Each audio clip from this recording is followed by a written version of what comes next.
ये क्या बहू, फिर से इतना शॉपिंग? अभी 10 दिन पहले ही तो तुम गई थी और ये सेल का इतना सामान फिर से ले आई। इस तरह से पैसे बर्बाद मत किया करो। शकुंतला जी ने सारिका को टोका तो उसका पारा चढ़ गया। मम्मी जी, मेरा घर है, मेरा पति कमा रहा है, फिर आपको क्यों तकलीफ हो रही है? मैं कहीं भी खर्च करूं। मेरी मम्मी ने मुझे किसी काम में कभी नहीं टोका, फिर आप क्यों टोक रही है? मैंने आपसे तो पैसे लिए नहीं थे। सारिका की बेबाकी सुनकर शकुंतला जी का चेहरा उतर गया। सारिका जो सामान लाई थी वो जरा भी काम का नहीं था। सिर्फ सेल में जाकर सामान बटोर कर लाने को तो शॉपिंग नहीं कहते हैं ना। सुनील की अच्छी सैलरी है तो वो सारिका को हर महीने विश्वास करके घर खर्च के पैसे देता था। सारिका उन रुपयों को 15 दिन में ही खर्च कर देती थी। जरा भी बचत की आदत नहीं थी उसे। सारिका अपने माता पिता की इकलौती संतान रही है तो उसने अपनी सभी इच्छाएं पूरी की है। सारिका और सुनील की लव मैरिज हुई थी। सारिका पैसे वाली की बेटी है जबकि सुनील एक मध्यम वर्गीय परिवार से ताल्लुक रखता है। दोनों ने जब शादी के लिए कहा तो शकुंतला जी ने मना कर दिया था क्योंकि सारिका अमीर घराने से थी। उन्हें लगता था वो इस परिवार में रह नहीं पाएगी, पर दोनों ने जिद पकड़ ली। दोनों अपने प्यार को कुछ नाम देना चाहते थे। सारिका के घर वालों ने महंगे जेवर, वस्तुएं और कपड़े दिए थे, पर घर तो हर महीने समझदारी और राशन से ही चलता है। इसका गुण सारिका में नहीं था। जब भी मॉल में सेल लगती थी वो कुछ भी उठाकर ले आती थी। कई कपड़े और सामान तो बिल्कुल काम का नहीं होता था। रसोई कैसे चलाते हैं, सामान को कैसे काम में लेते हैं, इसका एक भी गुण नहीं था सारिका में। सुनील और सारिका की शादी को साल भर होने को आया था, पर अभी तक सारिका घर के हिसाब से नहीं रह रही थी। शकुंतला जी को ये सब फिजूल खर्ची लगती थी। सुनील के पिता के निधन के बाद उन्होंने बेहद ही समझदारी से घर चलाया था। कुछ बचत पति की थी, पर वो कितनी चलती। ज़्यादा पढ़ी लिखी तो नहीं थी, इसलिए अपने सिलाई की हुनर काम में आया। लोगों के कपड़े सिलने लगी और पैसा आने लगा, पर वो पैसे भी बहुत ज़्यादा तो नहीं था। पाई पाई का हिसाब रखती थी। तीनों बच्चों को अकेले पालना, उनकी पढ़ाई लिखाई करवाना सब कुछ आसान तो नहीं था। बड़ी हिम्मत रखी, धैर्य रखा, दोनों बड़ी बेटियों को पढ़ाया और वो स्कूल में टीचर बन गई। अपने पैरों पर खड़ी तो थी, तो ज़्यादा दहेज लिए बिना ही उनका विवाह कर दिया। फिर भी विवाह में बाकी के खर्चे भी तो होते हैं, वो सब उधारी पर किया। सबको आश्वासन दिया था कि सुनील की नौकरी लगते ही सब चुका दूंगी। सुनील थोड़ा पढ़ाई में तेज था, उसकी अच्छी कंपनी में नौकरी लग गई थी, वो कमाने लगा था। पर शकुंतला जी के माथे पर अभी बेटियों के विवाह का कर्ज था, जिससे वो जल्दी ही मुक्त हो जाना चाहती थी। उन्हें इसका भी समय नहीं मिला। नौकरी लगते ही सुनील ने अपनी कॉलेज में साथ पढ़ने वाली सारिका से शादी कर ली। इधर सुनील के विवाह में भी पैसा लगा था। अब इन सब कर्जों से शकुंतला जी जल्दी ही मुक्त होना चाहती थी। शकुंतला जी घर देखकर चलाती थी। उसका मानना था कि जो चीज़ घर पर रखी है पहले उसे काम में लिया जाए, फिर नई चीज़ लाई जाए, या जिस चीज़ की ज़रूरत ही नहीं है वो तो कभी ना लाई जाए। वो कंजूस नहीं थी, वो मितव्ययी थी। सारिका को उनकी मितव्ययिता जरा भी पसंद नहीं थी। वो शुरू से खुले हाथों से खर्च करती थी।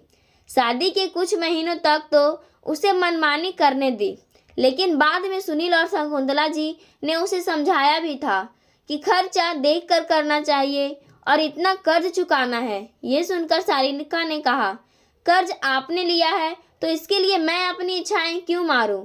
मैं क्यों समझौता करूं? आपने अपनी बेटियों के लिए कर्जा लिया है, आप चुकाओ। शकुंतला जी चुप ही रहती। उनकी तबीयत भी ठीक नहीं रहती थी और आंखों से कम देखने लगा था, इसलिए उन्होंने अपना सिलाई का काम भी बंद सा कर दिया था। अब घर में कमाने वाला एकमात्र सुनील ही था। शकुंतला जी को कोई भी चीज़ बर्बाद हो ये पसंद नहीं था। सारिका खाना तो बना लेती थी, पर बहुत ज़्यादा बना लेती थी, फिर उसे फेंक देती थी। सब्जियां और राशन का सामान इस तरह फेंकना शकुंतला जी को रास नहीं आता था। वो टोका टोकी करती रहती थी। उनकी टोका टोकी से सारिका चिढ़ी हुई थी। मम्मी जी, ये आपकी बचत का फंडा आपके ही पास रखिए। मुझे इस तरह की कंजूसी जरा भी पसंद नहीं है। जब मेरा पति इतना अच्छा कमा रहा है तो मैं कहीं भी खर्च करूं। आप मुझसे पैसों का हिसाब मत मांगा कीजिए। शकुंतला जी के पास कोई विकल्प नहीं था। अपनी बहू की कड़वी बातें वो सुनील को भी नहीं बताती थी। वो नहीं चाहती थी कि घर में क्लेश हो, बेटा और बहू आपस में लड़े और टकरार करे। वो सारिका को ही समझाती थी कि बचत करनी चाहिए, इससे बुरे वक्त में सहारा मिलता है। केवल तुम ही सुनील की जिम्मेदारी नहीं हो, वो मेरा बेटा भी है, उसकी इस घर के प्रति भी जिम्मेदारी है। अब जो कर्ज लिया है वो सुनील ही चुकाएगा, पर पत्नी होने के नाते तुम्हें भी समर्थन करना चाहिए और एकजुटता से मिलकर इस कर्ज को उतारना चाहिए। बस कुछ ही समय की बात है। पर सारिका के दिमाग में यह बात घुसती नहीं थी। सुनील भी उसे समझाता था कि सोच समझकर खर्च करो, पर उसने तो ठान रखा था कि वो किसी की बात नहीं मानेंगी। कुछ महीनों बाद एक दिन उसकी मम्मी का फोन आता है कि सारिका, हम कल दूसरे घर में रहने जा रहे हैं। मम्मी, पर क्यों? अपना इतना अच्छा घर है, आप इसे छोड़कर क्यों जा रहे हो? सारिका, अब ये घर हमारा नहीं रहा। तेरे पापा को बिजनेस में बहुत घाटा हुआ है। सब माल लेकर बैठ गए और पैसा भी नहीं दे रहे हैं। अब इन पर भारी कर्ज चढ़ गया है। हमने हमारा घर बेच दिया है, इससे पैसा चुका देंगे और हम किराए के घर में रह लेंगे। मम्मी की बात सुनकर सारिका रोने लगी। पर मम्मी, आप इतने बड़े घर में रहने वाली एक छोटे से घर में कैसे रहोगी? कर्ज तो पापा ने लिया है, तो तकलीफ आप क्यों सहोगी? सारिका, पत्नी पति के हर सुख दुख की भागीदारी होती है। पति के सिर पर कर्ज हो तो पत्नी कैसे सुख से रह सकती है? ये उसकी भी जिम्मेदारी होती है कि वो पति के कर्ज को चुकाए और अपनी तरफ से हर प्रयास करे। आखिर पति जो भी करता है परिवार और पत्नी के लिए ही तो करता है। हर पति की यही कोशिश रहती है कि वो हर तरह से पत्नी को खुश रखे, उसकी इच्छाएं पूरी करे, उसकी ज़रूरत का ध्यान रखे। तो पत्नी का भी फर्ज होता है वो अपने पति का सुख में ही नहीं दुख में भी साथ दे। सारिका ने फ़ोन रख दिया। अपने मम्मी और पापा के लिए वो बहुत दुखी थी। उसे आज समझ आया कि पति के कर्ज में पत्नी भी साझेदार होती है। पति परेशान हो तो पत्नी कैसे सुखी रह सकती है? उसने ठंडे दिमाग से सोचा और अपनी डिग्रियां संभाली। एक दो जगह नौकरी के लिए आवेदन कर दिया। घर में बिना बताए वो साक्षात्कार के लिए चली गई, पर उसका कभी भी सिलेक्शन नहीं हुआ। वो आजकल नर्म हो गई थी। एक दिन उसकी सहेली का फ़ोन आया कि शॉपिंग के लिए चले, मॉल में सेल लगी है। तो उसने अपने कपड़ों की अलमारी देखी जो ज़रूरत से ज़्यादा भरी हुई थी। तो उसने अपनी सहेली को मना कर दिया कि उसे शॉपिंग पर नहीं जाना है। शकुंतला जी को ये सुनकर बहुत आश्चर्य हुआ और मन ही मन वो बहुत खुश हुई। रात को जब खाना बन रहा था तो सारिका ने आज शकुंतला जी से कितना आटा लूं और कितना दाल लूं जिससे अन्न बर्बाद ना जाए, ये पूछा। तो उन्हें हैरानी हुई क्योंकि सारिका तो कभी भी नाप नहीं पूछती थी, बस मन मर्जी का बना लेती थी। फिर वो फेंकने में जाए तो चला जाए। रात के खाने के बाद सारिका तो अपनी सहेलियों के साथ घूमने चली गई। शकुंतला जी ने सुनील से सारिका में आए हुए बदलाव के बारे में बताया तो उसे भी आश्चर्य हुआ। उसने पहली बार शकुंतला जी के मुंह से सारिका के लिए इतनी तारीफें सुनी। सुनील ने सारिका के आते ही पूछा, कल डिनर के लिए बाहर चले, मूवी भी देख आएंगे। तुम हर शनिवार को मूवी देखने जो जाती हो? हाँ जाती थी, पर अब नहीं। अब से केवल महीने में एक बार ही जाएंगे। हर हफ्ते मूवी देखना और बाहर में होटल में खाना खाना ठीक नहीं है, पैसों की बर्बादी होती है, सारिका ने कहा। तो सुनील को मम्मी की बात पर विश्वास हुआ। सारिका, तुम अचानक से कैसे बदल गई और तुम इतनी समझदार कैसे हो गई? उस दिन मम्मी से जब बात हुई तो मैंने भी सोचा कि शादी का मतलब सिर्फ साथ रहना, सैर सपाटा, मौज मस्ती नहीं होता है। शादी का मतलब यह भी होता है कि जो घर में समस्या है, परेशानी है, उसे पति पत्नी दोनों मिलकर हल करें।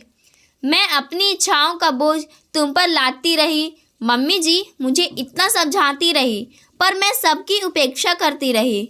मम्मी इतने ऐसो आराम से रहती थी, पर पापा को बिजनेस में घाटा लगा। वो लोग छोटे से घर में आ गए, पर मम्मी ने उफ तक नहीं की। वो पापा के साथ आज भी बहुत खुश है, क्योंकि पापा कर्ज मुक्त है। मम्मी ने उस घर को कितने अरमानों से सजाया था, एक एक चीज़ अपनी पसंद की ली थी।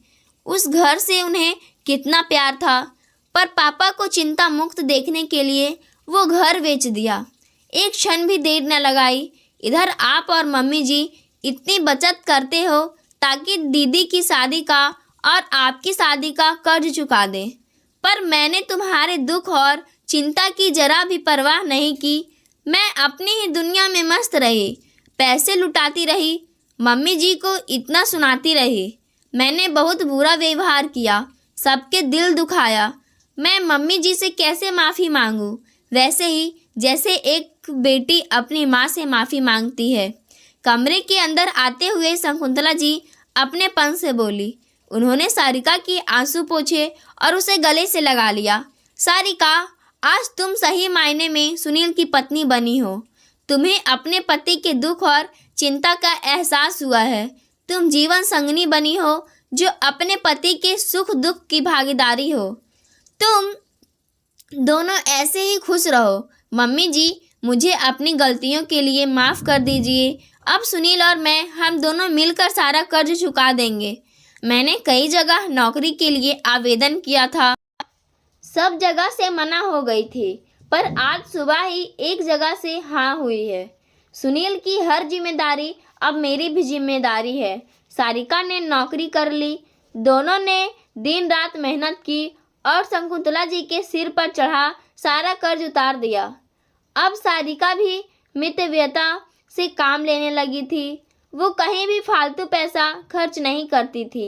एक सुबह वो चक्कर खाकर गिर पड़ी। डॉक्टर ने बताया कि वो माँ बनने वाली है। घर में खुशी की लहर दौड़ा गई। दोनों ननदें शकुंतला जी और सुनील भी खुश था, क्योंकि वो अब कर्ज मुक्त हो गए थे और नई जिम्मेदारी उठाने के लिए तैयार थे। दोस्तों, चाहे पति कितना भी कमा रहा हो, फिर भी हर पत्नी को सोच समझकर खर्च करना चाहिए। जीवन में सुख और दुख कहीं भी कहकर नहीं आते हैं। हमें सुख का आनंद लेना चाहिए और आने वाले दुख के लिए तैयार रहना चाहिए। आपको ये कहानी कैसी लगी? कहानी के प्रति कोई राय देना चाहते हैं तो कमेंट बॉक्स में ज़रूर बताएं, और चैनल पर पहली बार आए हैं तो हमारे चैनल को सब्सक्राइब ज़रूर करें। धन्यवाद।